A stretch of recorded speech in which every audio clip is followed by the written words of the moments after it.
ఒకవైపు తెలంగాణలో స్థానిక సంస్థల ఎన్నికలు కొనసాగుతాయా లేదా అన్నటువంటి సందిగ్ధాన ఈ నెల 15న జరగబోయేటటువంటి తెలంగాణ కేబినెట్ భేటీపై ఇప్పుడు రాష్ట్ర వ్యాప్తంగా అందరి దృష్టి ఇప్పుడు దానిపైనే ఉంది. ఎందుకంటే ఖచ్చితంగా ఈ యొక్క బీసీ బిల్లులకు సంబంధించి ఒకవైపు మున్సిపల్ కావచ్చు, మరోవైపు పంచాయతీరాజ్ చట్ట సవరణలు చేసి మరి ఇప్పుడు గవర్నర్కి ఈ యొక్క ఆర్డినెన్స్కి సంబంధించినటువంటి బిల్లులు పంపించడం జరిగింది.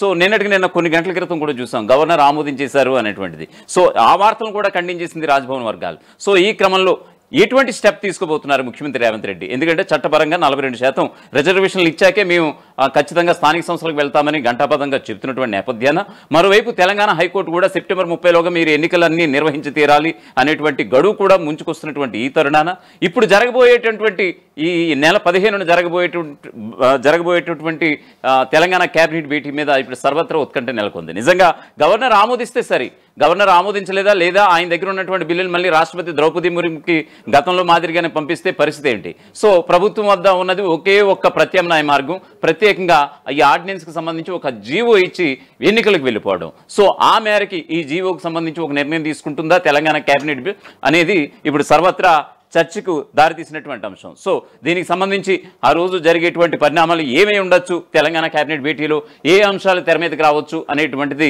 కూలంకషంగా మీకు వివరించే ప్రయత్నం చేస్తాను. రాష్ట్ర మంత్రివర్గం ఈ నెల 15న సచివాలయంలో సమావేశం కాబోతోంది. ముఖ్యమంత్రి రేవంత్ రెడ్డి అధ్యక్షతన జరిగే ఈ భేటీలో ప్రాణహిత చేవెళ్ల ప్రాజెక్టులో భాగంగా తుమ్మిడిహెట్టి వద్ద ఉన్నటువంటి బ్యారేజ్ నిర్మాణం, పంచాయతీ ఎన్నికల నిర్వహణ, ఎన్నికల్లో బీసీ రిజర్వేషన్లను 42% పెంచేందుకు ఎదురవుతున్నటువంటి అడ్డంకులు తదితర అంశాలపై చర్చించి నిర్ణయాలు తీసుకోబోతున్నారని సమాచారం అయితే అందుతోంది. ఇక బీసీ రిజర్వేషన్లు, పంచాయతీ ఎన్నికలు సెప్టెంబర్ 30లోగా పంచాయతీ ఎన్నికలు నిర్వహించాలంటూ హైకోర్టు విధించినటువంటి గడువు కూడా ముంచుకొస్తోంది. అయితే ఈ ఎన్నికల్లో బీసీ, ఎస్సీ, ఎస్టీ రిజర్వేషన్లను 42% పెంచాలని భావిస్తున్నటువంటి ప్రభుత్వం అందుకు వీలుగా రాష్ట్ర పంచాయతీరాజ్, మున్సిపాలిటీ చట్టాల సవరణ బిల్లులను శాసనసభలో ఆమోదించి గవర్నర్ ఆమోదం కోసం కూడా పంపించినటువంటి విషయం అందరికీ తెలిసిందే. ఇక గవర్నర్ ఆమోద ముద్ర వేసిన తర్వాతే బిల్లులు చట్టరూపం దాల్చి అమల్లోకి రాబోతున్నాయి. అయితే బిల్లులను గవర్నర్ విష్ణుదేవ్ వర్మ ఆమోదిస్తారా లేక మళ్ళీ రాష్ట్రపతి పరిశీలన కోసం పంపిస్తారా అన్నటువంటి సందేహం అయితే ఇప్పుడు సర్వత్రా నెలకొన్నటువంటి అంశంగా చెప్పొచ్చు. ఒకవేళ గవర్నర్ బిల్లులను ఆమోదించని పక్షంలో ఏం చేయాలి అనేటువంటి దానిపై మంత్రివర్గ సమావేశంలో చర్చించబోతున్నారట.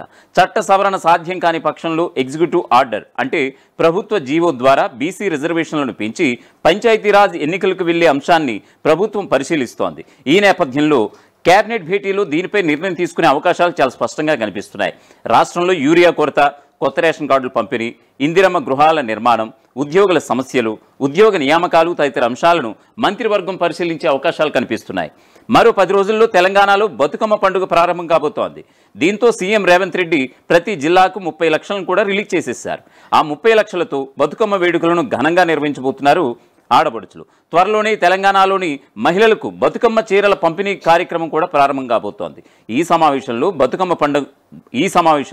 బతుకమ్మ పండుగ గురించి కూడా చర్చలు జరిగే అవకాశాలు కూడా లేకపోలేదన్నది సచివాలయ వర్గాల మాటగా తెలుస్తోంది.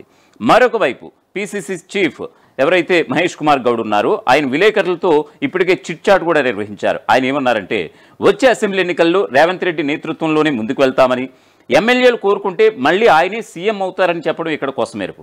మంత్రులు, ఎమ్మెల్యేలు, ఎమ్మెల్సీలను కలుపుకుని వెళ్తున్నామని, క్రమశిక్షణ విషయంలో కూడా ఎక్కడ రాజీ పడడం లేదని చెప్పుకొచ్చారు మహేష్ కుమార్ గౌడ్. బీసీ రిజర్వేషన్లు ప్రకటించిన తర్వాతే స్థానిక ఎన్నికలు నిర్వహిస్తామని, లోకల్ బాడీ ఎన్నికలకు గడువు పొడిగించాలని కోర్టును కూడా కోరుతామని చెప్పుకొచ్చారు. ఇక రిజర్వేషన్ల బిల్లును అసెంబ్లీలో తీర్మానం చేసి గవర్నర్కు పంపించామని, ప్రజాకోణంలో చూసి ఈ బిల్లులను ఆమోదించాలని గవర్నర్కు విజ్ఞప్తి చేశామని కూడా చెప్పుకొచ్చారు. కాంగ్రెస్ పార్టీ మూల సిద్ధాంతం సామాజిక న్యాయమని, అందుకే బీసీ రిజర్వేషన్ల కోసం చట్టాలు చేశామని, ఇది తన హయాంలో జరగడం అదృష్టంగా భావిస్తున్నానని తెలిపారు పిసిసి చీఫ్ మహేష్ కుమార్ గౌడ్. అధికారంలో ఉండి పాదయాత్ర చేపట్టానని, ప్రజల నుంచి మంచి స్పందన వస్తుందని కూడా చెప్పుకొచ్చారు.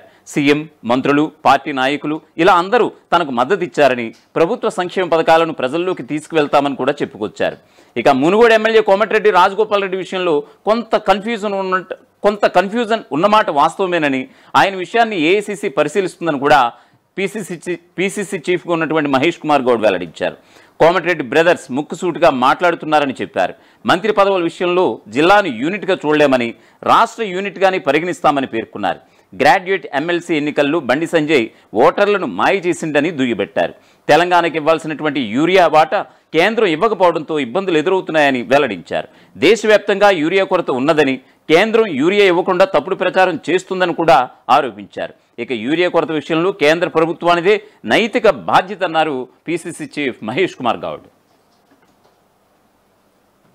అసలైన తొలి వెలుగు. ఫాలో వాట్సాప్ @తొలి వెలుగు official.